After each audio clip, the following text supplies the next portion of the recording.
નમસ્તે વિદ્યાર્થી મિત્રો. આજે અંડરગ્રાઉન્ડ સિસ્ટમની અંદર આપણે જોવાના છે material required four underground distribution system.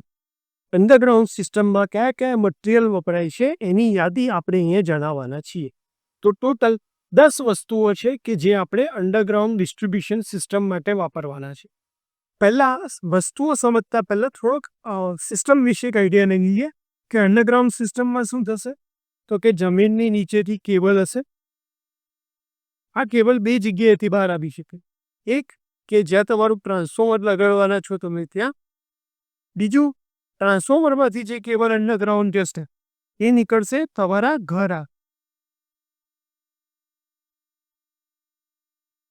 આ જ્યારે પણ કેબલ ટ્રાન્સફોર્મરમાં જાય છે અહીંયાથી બહાર નીકળે છે ત્યારે આપણે એને ટર્મિનલ લગાડવું પડે. ટર્મિનલ એટલે કે કેબલને ધારો કે મારે ફ્યુઝ લગાડવો છે તો આ બંને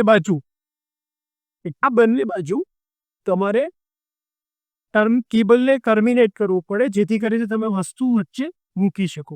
તો એને કહેવાય ટર્મિનેશન કરવું. તમારે કોઈ વસ્તુ વચ્ચે બેસાડવી હોય તો તમારે એમાંથી ટર્મિનલ બહાર કાઢવા પડે. એટલે તમે અહીંયાથી કેબલ લઈ ગયા તો અહીંયા ટર્મિનલ બનાવ્યું અને ત્યાંથી બસ તમારું ટ્રાન્સફોર્મર કનેક્ટ કર્યું. ટ્રાન્સફોર્મરની બીજી બાજુથી પાછું તમારા કનેક્શન બહાર નીકળ્યા ત્યાં તમે ટર્મિનલ આપ્યા અને એ ટર્મિનલમાંથી તમારો કેબલ આગળ ગયો.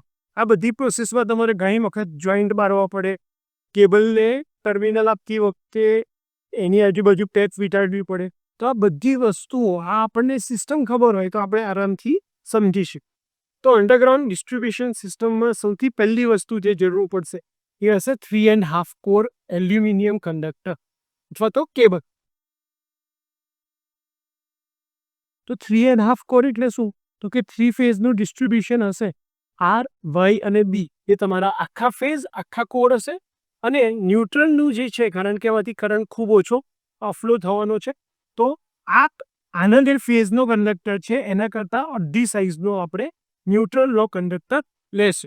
અને એવું કોમ્બિનેશન આપણે એલ્યુમિનિયમ કંડક્ટર કેબલ લેશું જે આપણે ડિસ્ટ્રીબ્યુશનમાં યુઝ કરશું. ત્યાંથી આપણા ઘર માટે આપણે સિંગલ ફેઝ સપ્લાય લાવવાનો છે તો તમે ટ્વિન કેબલનો યુઝ કરી શકો કે જેની અંદર ફેઝ અને ન્યુટ્રલ બે વાયર એક જ કેબલ નથી આવતા. બીજું મટીરિયલ છે ઇન્ડોર કેબલ ટર્મિનેશન બોક્સ. એટલે કે તમારે જ્યારે પણ તમારું ટ્રાન્સફોર્મરની તમે કેબલ લઈ જાઓ છો અહીંયા વચ્ચેથી કોઈ પણ જગ્યાએ તમારે કેબલને એક જગ્યાએથી બીજી ડાયરેક્શનમાં ટર્મિનેટ કરવાનો થયો તો તમારે અંદરની બાજુ કેબલને ટર્મિનેટ કરવું પડશે. ત્યારે જે ટર્મિનલ બોક્સ વપરાય છે કેબલને એક જગ્યાએથી બીજી જગ્યાએ ડાયવર્ટ કરવો હોય એને આપણે કહેશું ઇન્ડોર કેબલ ટર્મિનલ બોક્સ. ત્રીજું છે આઉટડોર ટર્મિનલ કેબલ બોક્સ. એટલે કે તમારે આઉટસાઇડ જ્યારે ટ્રાન્સફોર્મરમાં કે ઘરની અંદર કનેક્શન કરવાના હોય એટલે વાયર તમે લઈ આવ્યા ત્યારે તમે જે ટર્મિનલ બોક્સ યુઝ કરો છો એ તમારું કહેવાશે આઉટડોર ટર્મિનલ બોક્સ. ચોથું છે બિટ્યુમિન કમ્પાઉન્ડ. બિટ્યુમિન એટલે કે ડામર. પેટ્રોલિયમનો એક પેદાશ છે કે જે કાળા કલરનું પ્રવાહી આવે છે અને એને આપણે બિટ્યુમિન કમ્પાઉન્ડ કહીએ છીએ. જનરલી કેબલનું ટર્મિનેશન જોઈન્ટ આપણે કરતા હો ત્યારે જોઈન્ટમાં કેબલની અંદર ભેજ ના જતો રહે એટલા માટે બહારની સાઈડ આપણે આ ટર્મિનલની કેબલ જ્યાં પત્તો હોય ત્યાં આપણે આ કમ્પાઉન્ડની મદદથી એને પ્રોટેક્ટ કરીએ છીએ કેબલને ભેજમાં જતો અટકાવવા માટે. આજનું છે કોટર અને બ્લેક એડહેસિવ ટેપ. તમે જે જગ્યાએ ટર્મિનેશન કરશો જે જગ્યાએ જોઈન્ટ મારશો એની ઉપર કવર કરવા માટે આપણે કોટન અથવા તો બ્લેક એડહેસિવ ટેપનો યુઝ કરીએ છીએ. એવી જ રીતે છઠ્ઠું છે બાઇન્ડિંગ વાયર અને બાઇન્ડિંગ ટેપ. તો જ્યારે પણ તમારે બે કંડક્ટરને તમે જોઈન્ટ ભેગા કરો છો તો એની સાથે આપણે ઉપર એક પ્રોટેક્ટિવ કંડક્ટર ચડાવી દઈએ છીએ બંનેને કોમન જોઈન્ટ માટે જેને આપણે બાઇન્ડિંગ વાયર તરીકે ઓળખીએ છીએ. બાઇન્ડ કરવું એટલે કે જોડવું. એ જોડતો વાયર અને એની ઉપર આપણે બાઇન્ડિંગ ટેપ લગાડીએ છીએ જેથી કરીને એ જોઈન્ટ કોપર રહે.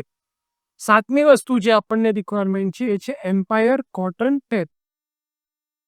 તો એમ્પાયર કોટન ટેપ એટલે કે આ રૂની જ કોટનની ટેપ છે જેની ઉપર આપણે બિટ્યુમિનનું લિક્વિડનું લેયર લગાડીએ છીએ જેથી કરીને એ ટેપ વધારે જાડું ઇન્સ્યુલેશન પ્રોવાઈડ કરે અને તમારો જોઈન્ટ તમારો કેબલ તમારો ટર્મિનેશન પ્રોપર લે. આગની વસ્તુ છે આઠમી વસ્તુ છે કે તમે જ્યારે પણ અંડરગ્રાઉન્ડ કેબલ લે કરો છો ત્યારે તમારે ખાડો ખોદો અને એમને કેબલની પથરાય ત્યાં તમારે સિમેન્ટ લગાડવી પડશે, ઈંટની જરૂર પડશે, માટીની જરૂર પડશે. તો આ બધી વસ્તુઓની જરૂર પડશે. નવું મટીરિયલ આપણું જે છે એ છે અર્થિંગ માટે. અંડરગ્રાઉન્ડ કેબલના અર્થિંગ માટે આપણને 14 SWG એટલે કે સ્ટાન્ડર્ડ વાયર ગેજ તમે જોયો હોય તો આ ટાઈપનું સ્ટાન્ડર્ડ વાયર ગેજ આવતો હોય છે, જેની અંદર નંબર્સ જે છે આ સૌથી નાનો હોર હોય એ સૌથી મોટો ગેજ અને આ સૌથી નાનો ગેજ. આમાંથી જે તાર તમારો પસાર થઈ જાય આપણે એને એ ગેજ કહીએ છીએ. તો 14 સ્ટાન્ડર્ડ વાયર ગેજ 14 નંબરનો વાયર આપણને જોશે. જીઆઈ એટલે કે ગેલ્વેનાઇઝ આયર્ન વાયર જોશે. શેના માટે? અર્થિંગ માટે. ક્યારે? અંડરગ્રાઉન્ડ સિસ્ટમની અંદર. અને 10મી વસ્તુ છે કે તમારે જે તમારો તમે કેબલ લઈ ગયા છો તો અહીંયા એને ફિટ કરવા માટે કેબલને દિવાલ સાથે અથવા જમીન સાથે જોડાયેલો રાખવા માટે તમે ડી ટાઈપના ક્લેમ્પનો યુઝ કરી શકો છો. એટલે કે ડી ક્લેમ્પ તમે જ્યાં પણ જોઈન્ટ્સ કર્યા છે એને ફિટ કરવા માટે નટ અને બોલ્ટ, અને તમારા કેબલને લગાડવા માટે આપણને સેડલ એટલે તમને ખ્યાલ હશે કે વાયર જતો હોય એની ઉપર આપણે આ રીતે લગાડતા હોય છે અને કહેવાય છે સેટ. અને બીજી પેલી પણ એઝ એન સાઇટ ઉપર રિક્વાયરમેન્ટ પડે એ પ્રમાણે તમે મટીરિયલ યુઝ કરી શકો. તો આ હતા મેઇન 10 મટીરિયલ કે જે આપણને જરૂર પડે છે અંડરગ્રાઉન્ડ ડિસ્ટ્રીબ્યુશન સિસ્ટમમાં. ઓકે, તમને આ ટોપિક ખ્યાલ આવી ગયો હશે. Thank you.